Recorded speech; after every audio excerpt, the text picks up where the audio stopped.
Welcome back to Tree Feed, ladies and gentlemen. Thanks for joining me again. Look, back out in nature, even though you can probably hear cars. Nature in us in nature. What does that mean? Well, what animates nature animates us, just like the cosmos. If you haven't already understood that from my previous videos. And when you sort of know this, it's like, you look at a tree in a whole different light. People have been called tree huggers and all that. I mean, I really like the Native American Indian, principles about Mother Universe. And the very first video on my channel, guys, right down the bottom, 3 years ago, coming up 4 years old, it's on my channel. It's a Native American Indian wise sayings, and a lot of them are, that nature's incorporated in them.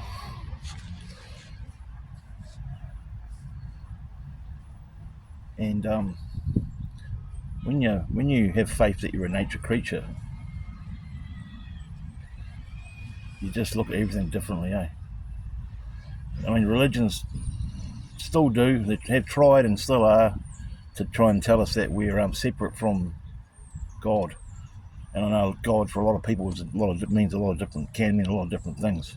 For me, it's immutable, ineffable, immortal, creative force which created everything and governs everything. And we know there's laws as well, natural law. I see all these churches around town, and there's so many churches built.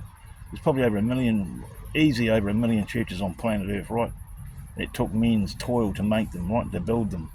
And inside those houses of deception, so many lives and minds have been perfidied and beguiled.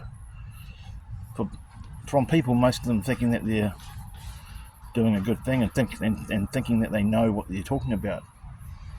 But religion's a belief system.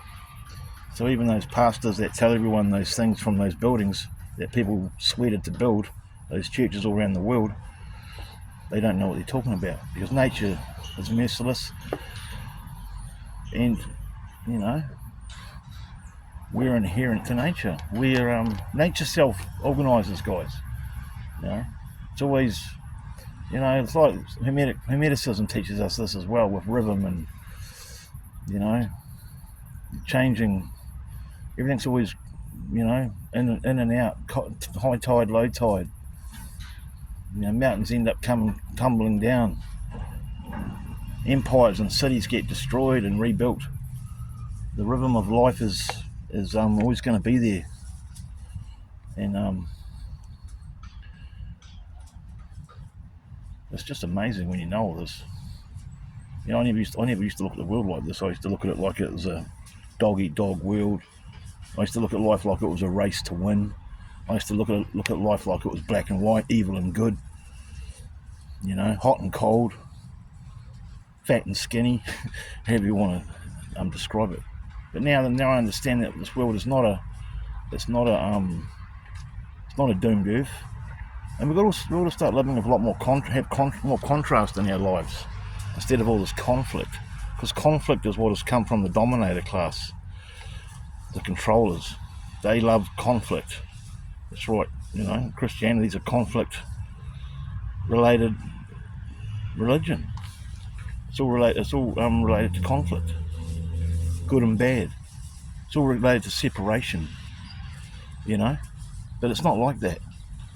This world's just too beautiful, too amazing, too immutable, too big, too vast, too expansive to even be put in to call the universe and the spirit world and planet Earth, all those things, is to blaspheme it. It's to blaspheme. It's blasphemy. It's just pure blasphemy.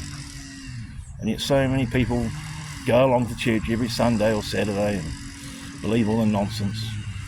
And I feel pity for them. I feel sadness, because, well, a lot of them are happy. You got all these great sportsmen saying God above God before everything. I love God. So one of those boxers, all those famous sportsmen that are worth millions of dollars, that say God is why they're doing so well at their given vocation. I wonder if they look at that God as a man in heaven with a beard, like the Christian church tries to tell us, Jesus, or do they see it as a creative force, an undefinable, immortal, immutable creative force, just like me and you are, that can't be destroyed, never dies, and certainly can't be explained. I don't think pastors and priests and religious people look at the world or universe like that at all. They look at it like it's in a circle, it's captured, and it's got a use by date, and it's going to be destroyed one day. And if you don't think right, pray right, or on the right team, i.e. the right religion, then you're going to go and fry in hell, boy, or Sally, Johnny and Sally. Or if you do get past the Golden Gate, you're going to live in heaven forever. Sit around patting lions and drinking wine, wearing white robes and togas and jandals. Again, guys, this world's too small for that kind of mindset.